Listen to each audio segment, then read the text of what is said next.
Bien ahora Gallán. Su regalito. Se lo ha regalado, A ver qué va Valencia. Venga. ¡Va Rodrigo! Se la lleva Rodrigo.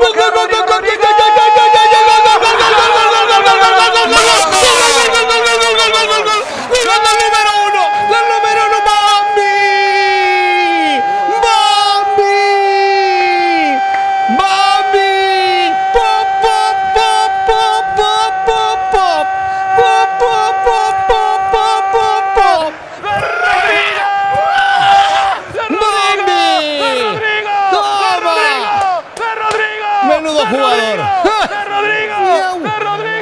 ¡De Rodrigo! ¡Bambi! Número 1. Mira cómo se va con el pie con la izquierda. Toma, golazo. Toma. Balón largo. Toma. La defensa del Betis. Hace un recorte. Mira cómo le pega a Titín. ¿Cómo le pega? Mata. Aquí. Antonio Adán para subir el primer gol en el marcador. Marca Rodrigo Moreno, marca el Valencia, minuto 23 de partido, Valencia 1, Betis 0.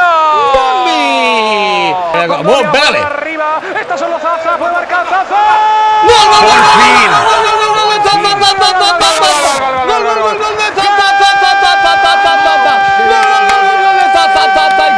¡Qué balón le mete! ¡Qué balón le mete la cosechadora! ¡Vamos! ¡Salió el gorila! ¡Zaza! ¡Sa! Espera, ¡Le Simone! Espera, que se va Zaza. A ver a quién saluda. ¡Le Simone! A Chaume. ¡El capo!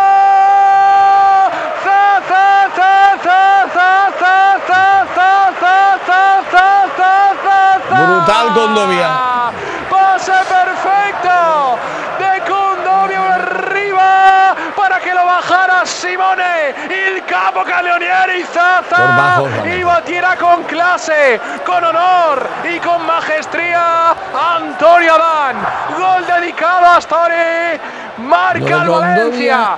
Marca Simone el capo Caleonieri Zaza. Minuto 47 de partido. Valencia 2. Betis 0. Todo Todo quien lo realiza obtiene 100% de satisfacción.